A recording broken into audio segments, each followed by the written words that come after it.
What's up, you guys? Come on in the room.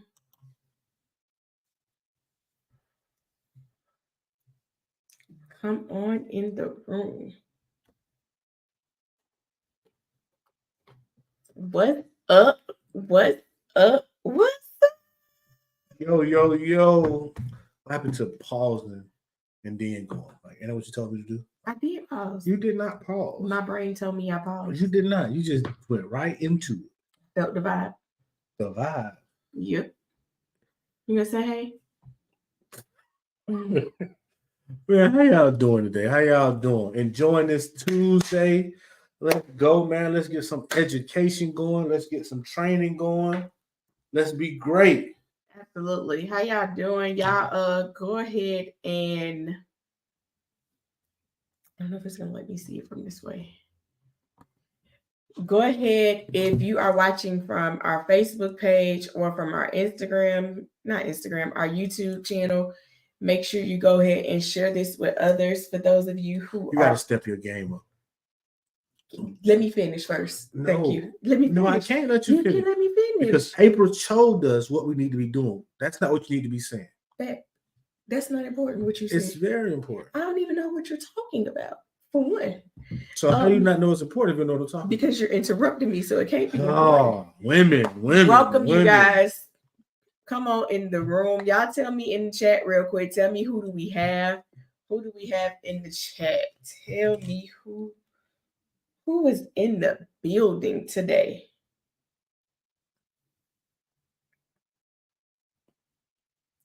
All right. So you said like, comment, and share. So what the post say we should say is, if you found this helpful, save it for later and share it with your friends. Or if you see April, look.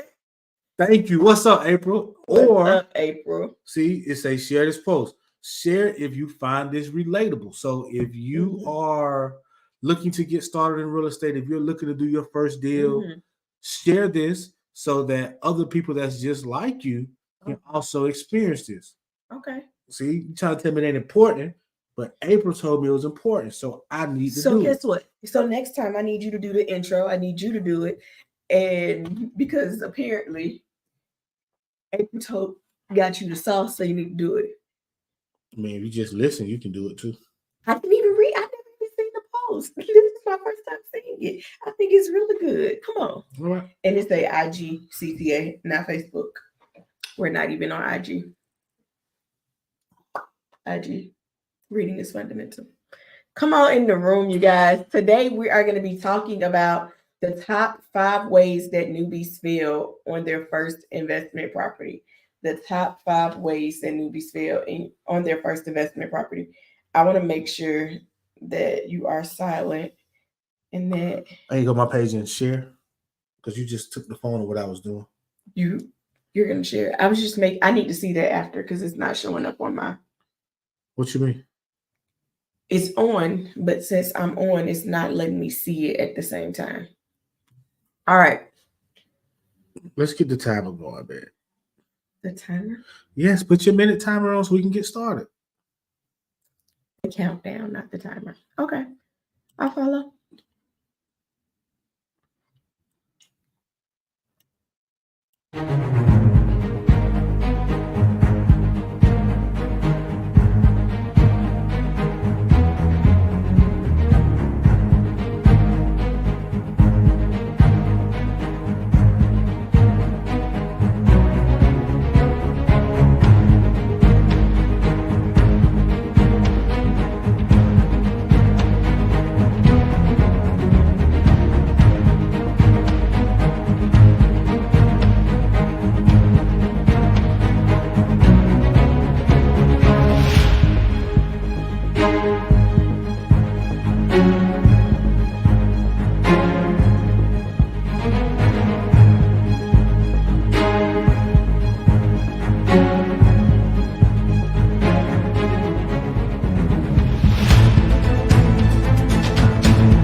let's get it. Let's get to it. Let's get to it. Make sure if you guys are not in REI Real Estate Investing Decoded in that free Facebook group, make sure you're in that free Facebook group. Make sure you are asking questions in that group so that we can get to it. All right. It's absolutely free. Go ahead, ask to be a part of it. It's Real Estate Investing Decoded on Facebook. All right. All right, All right, Tanya, let's talk. Let's get it. So today's training is on the top 5 ways that newbies fail on their first investment property. I got a question for you before you even go Okay. into your training. What gives you, as Ashley Demart, the authority to even talk about this topic? Okay, all right. For one, I've done over 150 real estate investing deals. So there's a lot of things that I've seen, but let me say this. There are things that I'm always learning when it comes to investing in real estate. And I have over 100 students, and I see them having these situations, having these barriers that we have to tackle immediately in order for them to be successful. And these are the common things that I see, that we see when it comes to someone that's getting started. And if you're a newbie, these are some of the things that you might not know right off the top that this is going to be a challenge, but these are the common challenges. Yeah. Like we were breaking it down for 10, and it was like, man, it's 5 main ways that newbies fail because they just don't know. So if you are a newbie, drop newbie in the chat. If you're not a newbie, tell me how many deals you've done over your lifetime. So if you're a newbie, give me a newbie. If you got experience, say, hey, I've done 3 deals, I've done 4 deals. Let me know. Let me know what kind of audience we are working with. Where we see comments at, Mr. Mark? Because I know we got a lot going on. I got it right there for you.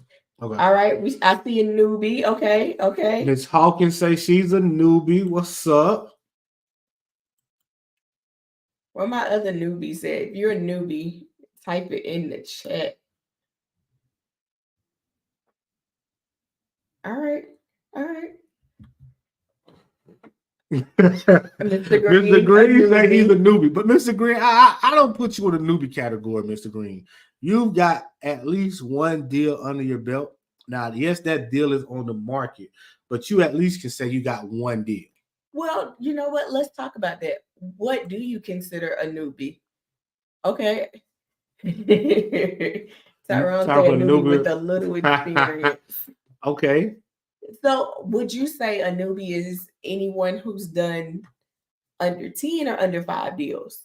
I would say that in order to not be a newbie for real, I would say it's at about 3 or 4 deals that you really kind of graduate from just being a newbie, because you're going to experience a lot in them first 3 or 4 deals.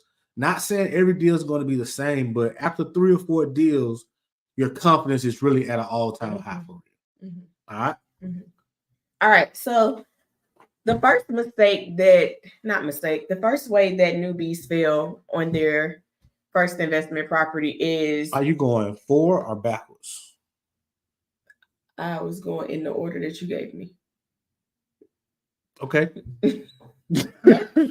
No. Come on, let's go. Speak now or forever hold your peace. I would prefer to go backwards. I prefer to do 5, 4, 3, 2, 1. Can you do that?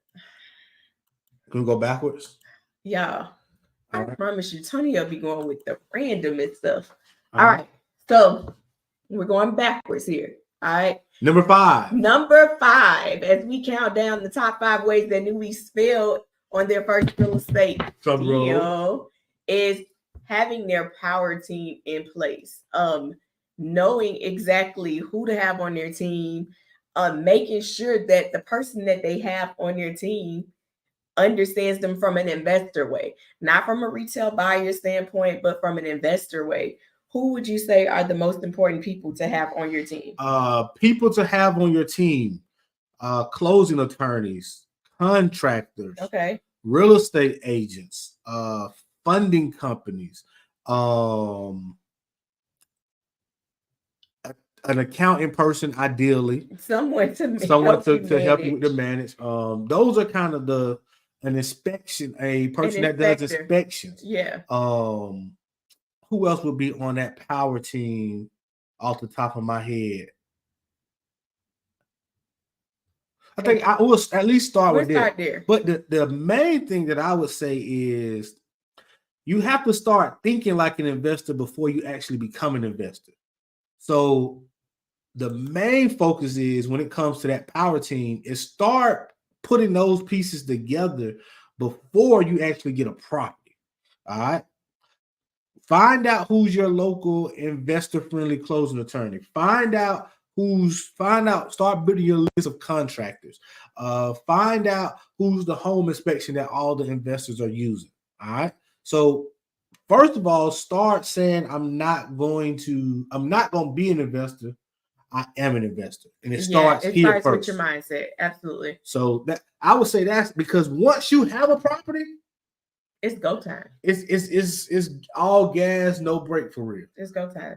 All right. So you got to understand that it's too late. Like if you get a property, you don't have those things in place, it's too late for real. Mm-hmm. So that costs you money, that costs you time, and understand that that's probably out of all the ways, that's the number 5 way that we see newbies mess up. Absolutely. All right. The next way is tracking expenses. So number 4 is tracking expenses. When we did our first deal, when we did our first flip, let me say that we did our first flip, we were using so many different credit cards, like whatever we had in our wallet that had money, whatever checking account we had that had money, we were just swiping like as it go. All right. We could not keep a track of what we truly spent because we didn't have one main account associated with that deal. Yes, we had 12 rental properties, but we didn't have anything allocated for it. This is our flip account. This is the only credit card we're going to use for the flip. This is the only checking account we're going to use for the flip. And we find that most investors, they feel like newbie investors, they feel like they've made a profit, but the truth is they've only made a profit because they haven't really checked to see, okay, when I did it from my personal account, how much was that, and put it all together. Yeah, so tracking the expenses are super important, and tracking them as you're doing the project. Like, don't try to just track them at the end. You're setting yourself up for problems. For failure, right? I'm telling you now, you're setting yourself up for problems if you start trying to calculate at the end. So that's probably the 4th biggest mistakes I see rookie investors making, is not setting up an account just for that project on the front end, and not having a credit card for that project. Not 2 credit cards, not 3 credit cards. And when you have 8, when we say have 1 credit card for that project, don't also go buy lunch with that credit card, okay? Don't furnish your own house with that credit card. Like, the only thing that should be on that credit card is things from that project. Don't start that project with a balance already on that credit card. Yes. Like, get a fresh credit card that is clear with a clean slate so that you can adequately check your project. Now, if you are accounting by trade and you can do it, by all means do it. But I can say that as you start to scale, as you start to do more than one, it gets a lot tricky when you got all this stuff going on in that account instead of just specializing it for that particular project. 2 things. One thing is get QuickBooks. Even if you get QuickBooks just for that project, if you have to maneuver and have multiple things going on, that's going to take a little time to organize those things. But QuickBooks is not a hard use. It's fairly easy. Really easy, yeah. Get QuickBooks. But also, I like shopping at stores that have a good tracking system. When you go to Lowe's and Home Depot, become a part of their pro services so that they can keep track of all your receipts. Home Depot has a great tracking system for receipts. Lowe's has a good tracking system, but I think it's only good if you have a Lowe's card.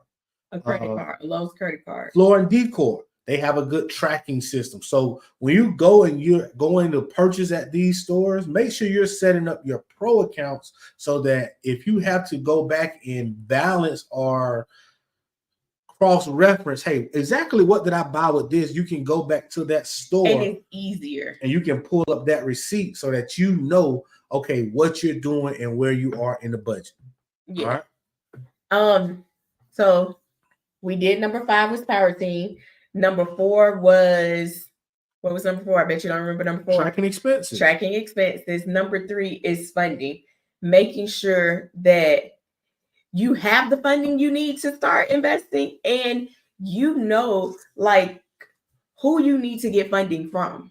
Whether you are using conventional, whether you're using FHA, whether you're using hard money, real estate funding, like, you really need to understand what type of funding is best for this deal. Yes. And understanding that you don't have to save $100,000 to do your first deal. Right. Understand that there are other alternatives and there are other methods that cost that's a lot less out of pocket than you putting all your money into one deal.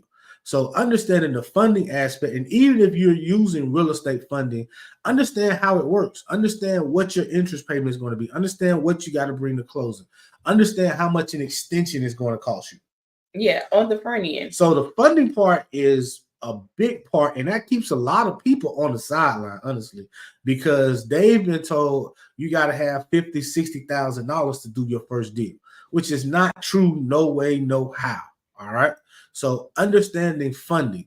Also, if you're going to get business funding, understanding how to use business funding in relationship to real estate funding to make it all work. So understanding funding as a whole, understanding that you can get funding for the purchase and the rehab with one loan. Absolutely. We did a loan yesterday with one of our students. Dennos funded the deal, and I know you know more details about the loan, but go for ARV. What was the after repair value of this house? The ARV was $180. Okay. On the property. What was the purchase price? The purchase price was $80,000. Okay. And what was the rehab? $40,000. So when we say what's the rehab, this particular lender with Dennos funding, they are going to give you the purchase in the rehab for this fund, for this house. So our students, they're getting a purchase and rehab loan. They had to bring to the table $7,205 to the closing table for this loan, where once they fix it up, once they do the things that they put on their rehab budget, the estimated value of it is how much, Antonio? $180,000. $180,000. So you don't need $180,000. You don't need $100,000. All they needed was $7,205 is what they brought to the closing table yesterday. And we don't get too deep into that funding, but just understand that total they probably needed $20,000 to do the deal. Mm-hmm. All right. To show in your account and to show that you can make those interest payments while you're renovating the house. Yeah. So understand funding. Just a small story. When we did our first one, we didn't understand funding. We didn't. We end up having to pay out of pocket an extension fee at the 6-month mark because we didn't understand our funding. We actually didn't get rehab funding on our first deal. We just got purchase money. Because we had credit cards and we thought we can just use our credit cards and that'll be fine. And we didn't understand funding. Mm-hmm. So understanding the funding and how that works is very important. And we got a training inside of the REI Decoding group on how the hard money works and how to estimate those fees. So I guess if you want that training, what they can put in drop the chat. Hard money. Drop hard money. There you go. Just drop hard money, and I can share that training with you that we can go over. Okay, how to calculate how much I got to bring to closing, how to calculate what my interest payment is going to be, how to calculate what my extension fee is going to be. So we got a training. Just put hard money in the chat, and we'll send that to you, and that way we can help overcome at least one of those challenges pretty quick. Absolutely. You want to go into these questions before? Sure. All right. So first question is, how often should you review your project expenses? In an ideal world, every 2 to 3 days, at least a week, you need to be reviewing it. If for us, it's on a Friday. At the end of the Friday, we need to kind of see, okay, what we spent, what we got left.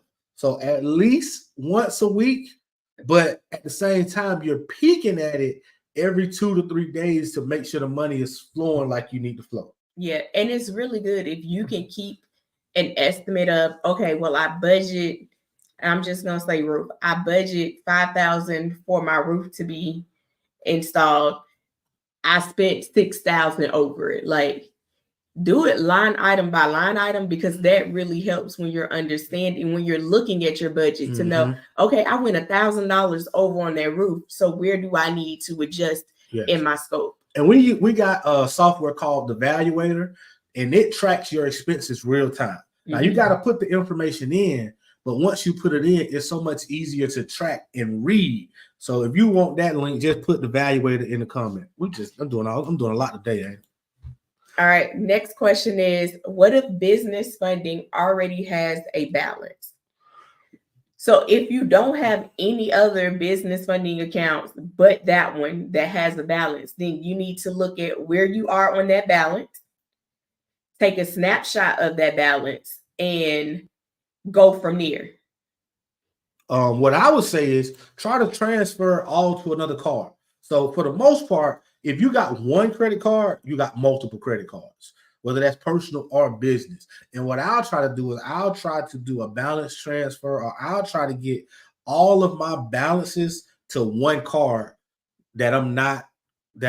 I'll try to put it all on one card and just have that free card with zero balance. To start that rehab. If you can't, like Ashley said, just take a snapshot of it and understand where you're starting from. Yeah, and don't add any more to it that's not for that project. Yes. At that point, make it that project's card only.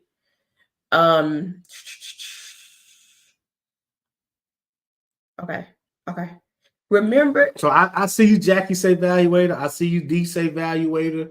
I see D say hard money. I see Justin say hard money. I promise I'm gonna have Nikki send that over to y'all so y'all can watch those trainings. It's super valuable. Absolutely. Remember, you guys, if you have any questions, head over to Real Estate Investing Decoded. For those of you who are on our personal Facebook pages or in YouTube, join the group so that we can see your comments. All right. So we talked about Power Team was number 5. Number 4 was tracking expenses. Number 3 was funding. And then number 2. Ooh, that's a big one. Come on. Analyzing properties. Yes, all right. Analyzing the deal, knowing what's a deal, what's not a deal. Just because your cousin Ray told you that he was selling this house and the tax assessor's value says that it's gonna hit him like that, Ash? Or Zillow says it's worth $150,000, so they gonna sell it to you for $125. Does not mean it's a deal. All right. It just does it. All right. Those are not accurate places to find comparables. The tax assessor value, listen, they're not even looking at comps. They're just trying to get higher taxes. All right. It's not even real. Don't even look at that, because really seasoned investors feel like you just play with their mind talking about Zillow or the tax assessors. No, you need to be able to understand comps, understand what makes a property a comp. Just because it sold 2 houses down, does not mean that that's your value right there. If it sold 2 houses down for $200,000, I'm not buying it for $180 if I got to put a new roof, I got to paint it, I got to add new flooring, I got to redo the kitchen. Like, it's not the same.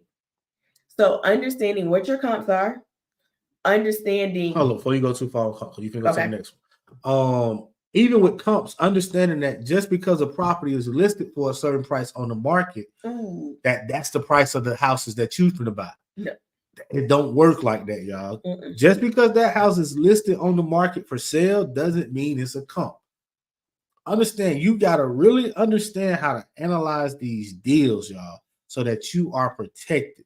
And I'm not telling you it's always going to go smooth, or you're going to sell it for what you want to sell it for. But there's a system to understanding how to estimate ARV, how to estimate what the comps in the area are, and how to pick the best ones. All right. One rule of thumb that I have is that if I don't have enough comps, I'm not dealing in the area. So that's just understanding how to analyze these properties is super important.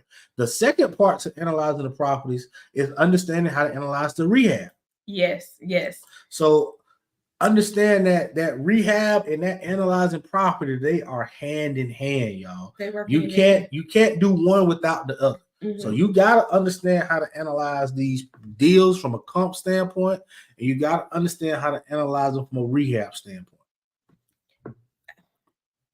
Okay, I was about to go into that, but I feel like that's the number one. Yeah. Right. So understanding your rehab, knowing how much things cost. When we say understanding your rehab, how much is it going to cost you from a material standpoint to execute the vision that you're trying to do? How much is it going to cost you from a labor standpoint when it comes to your contractors on how much it's going to do?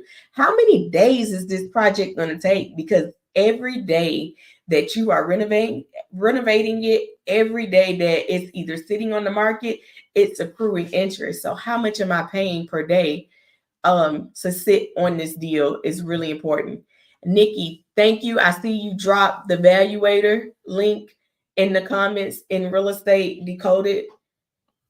Thank you.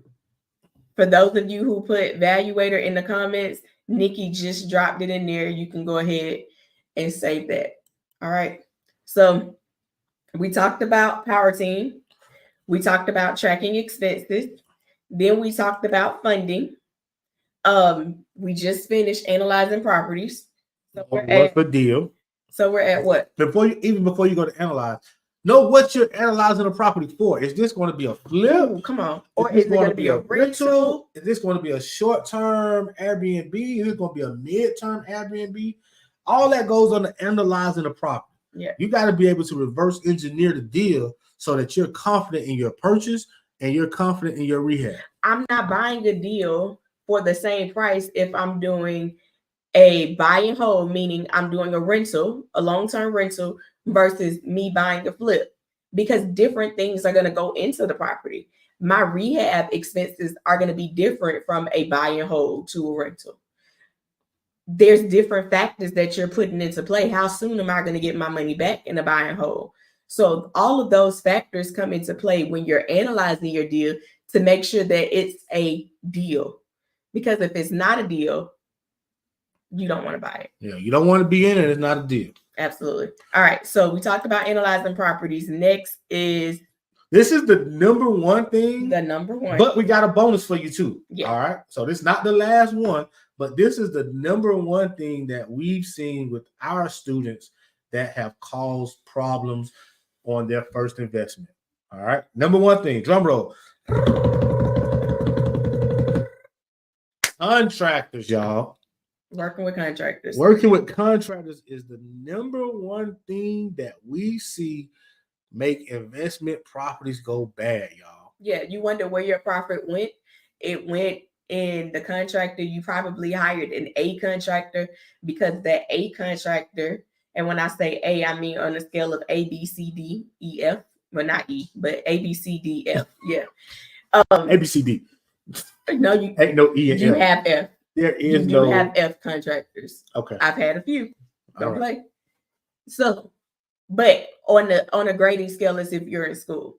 So when I say hiring an A contractor, why they skip E? Why they skip E in the grading system? I have no idea. That's like the dumbest thing ever. You see, I said my ABCs like I was my 5-year-old. Why did they skip E? Like, why you can only get A, B, C, D, or F? What happened to E? All right, go. All right. Go. So an A contractor is somebody that you use for your personal house. It's a retail type of contractor where they're going to provide you with the list of everything that needs to be done. They're going to provide you with the price. They are going to provide you with the timeline. That's your A contractor. But as an investor, you can't always afford to use an A contractor and still make a profit. Can you use an A contractor? Yes, but just expect your margin to be a lot smaller when you use an A contractor. I recommend using B and C contractors and you becoming the A contractor. So you knowing exactly what that timeline looks like and understanding it, you being present at the rehab is so important because we feel like, well, they're managing, they're the GC, so we don't have to show up to the project. No, you have to show up, put your eyes on the project, and not just once every 2 weeks. Like if you can put your eyes on the project every day, then you limit a lot of the risk factors. You limit a lot of things that need to be redone because your eyes are on it and you can see it quicker. You can guesstimate when they're going to need their next set of materials because you are there and you're controlling that project and that flow. So make sure that. Why you even look at that watch? You got sidetracked. No. I mean, it was obvious, like when you went left. All right. So make sure that you understand how to work with contractors, and then don't just work with them. Put a contract in place. Contractors need a contract. Root word, contract. Put a contract in place. Not them giving you a contract. No, you're giving them a contract with your expectations and timeline. That is so important. Because what's going to happen is if they give you one, it's not going to have an end date for the project. So now this project that was supposed to take 8 weeks is now taking 24 weeks because there is no contract involved. Like, and then maybe it's not, make sure it's detailed enough. All right. You done because you just went on rampage. I left one for you. Come on. Don't let the contractor convince you to over improve the property. They gonna have the best ideas. They gonna have the best suggestions, and every suggestion is gonna cost money. He needs some money on his card. Okay. Every suggestion is gonna cost money. Don't let that contractor convince you, bamboozle you into over improving the property. What you want to do is you want to look at the other properties in the area and see what their rehabs look like. Also, you want to make sure that you're comparing apples to apples. If your property only got a 3-1 and the other comps are selling at 3-1, don't put another bathroom in. Even though people will tell you, hey, you got to have a master bathroom. If the other properties ain't sold like that, my property going to sell just fine. Yeah. All right. If houses are selling as a 3-1, then guess just what? Leave it as a 3-1. Leave it as a 3-1. They gonna always have suggestions, man. Let's redo the roof, man. Let's put marble floors in, man. Let's do all these great things. And my contractor favorite line is, "I can do anything you want. It's just gonna cost. It's gonna cost you some more money." So when you're going in, don't overprove the property and don't get your emotions involved. This is not your house. It's not. Don't make this look like your house. Yeah. I had a client that said, you know what? My house has a foyer, so I want to make this house with the foyer. There's no other house in this area that's selling with a foyer, so why are we creating one? Let's not overly improve the neighborhood because I think Tonya just said this, overly improving the neighborhood does not mean that your value is going to increase. Okay? Let's add a deck because my house got a big, nice deck. Let's screen in the porch. Listen. Let's reconvert this room into a driveway. Remember that? Oh my God, that was a good one. We had one where the driveway was closed in. It was the garage was closed in, and it was no longer a garage. And our client wanted to turn it back into a garage. No, we need to leave this living square feet because the other houses that's selling has 1,600 square feet. And without this garage being closed, you only got like 1,100 square feet. So and even the other houses that sold didn't have a garage. This area is not known for garages. They're used to either street parking or they're used to parking in a driveway with no garage. So you don't have to create something because you have it at your house. Yes. Oh, I want to create an island. If nothing else is selling with an island, you ain't got to have no island because your budget is only steadily increasing. And guess what? When your budget is increasing, your profit is decreasing. Yep. All right. So every time you put your feelings involved, that profit starts to decrease. How do I know? I am the queen to running up a rehab. Okay. And I have to ask myself sometimes, is this important? Y'all know who say that. After I say, do we really need that? Then she be like, maybe it's not. So a good question that we like to ask each other is, how much more is it worth? How much more is it worth to go from butcher block countertops to getting granite or marble? How much more is it worth? Is it increasing our value? Gutting out a whole basement, is it going to increase our value?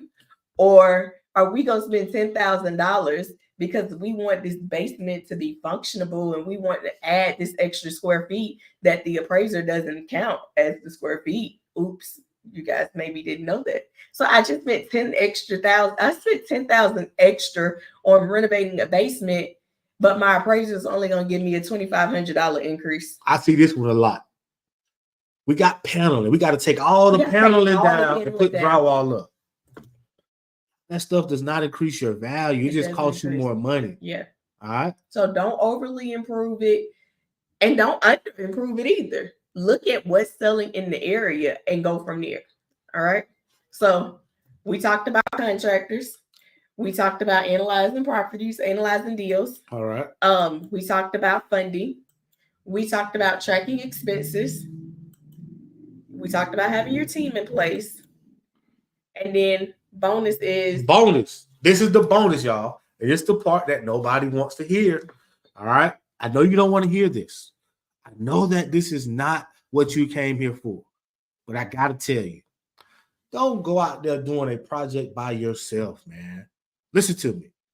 You either going to partner with somebody that has experience or you going to hire a mentor, y'all. Yeah. Don't do it by yourself.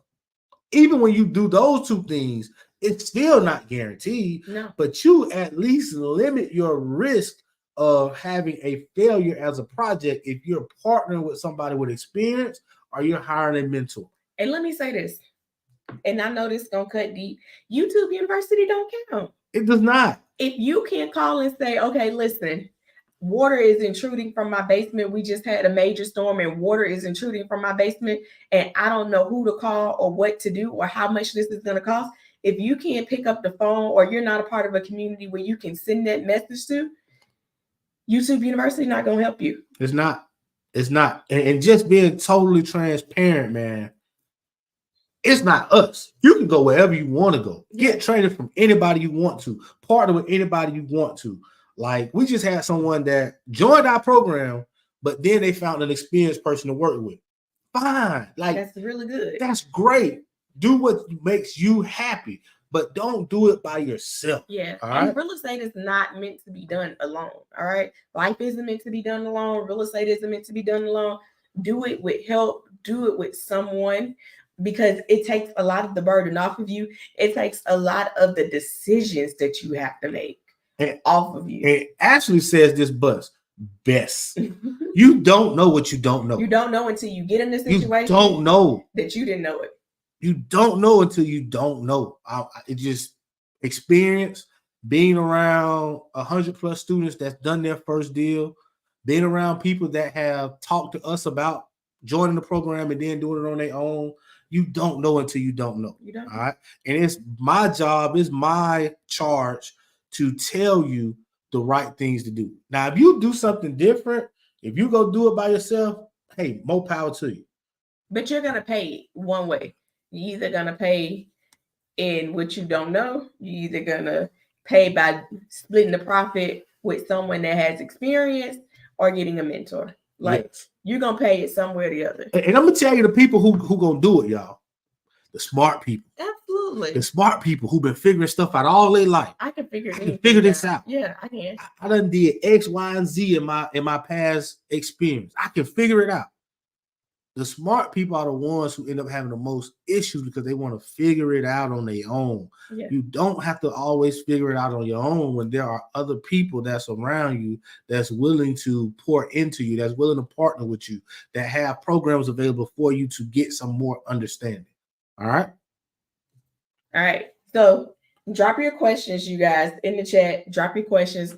Let us know what questions you have from this. You're absolutely welcome, Jackie. You're absolutely welcome. What questions do you guys have as it relates to today's training? And I didn't think about this before the training. Okay. But for 1 through 5, we've done a training on each one of those topics. Yep. We've done a training on your team, tracking your expenses. We definitely done trainings on funding, analyzing deals and comps, picking your contractor, knowing what their rehab is going to look like. Absolutely. Like we've done a training on any one of them. So if you're watching a replay and one of these stick out to you, just put it in the group. Hey, I need a training on this.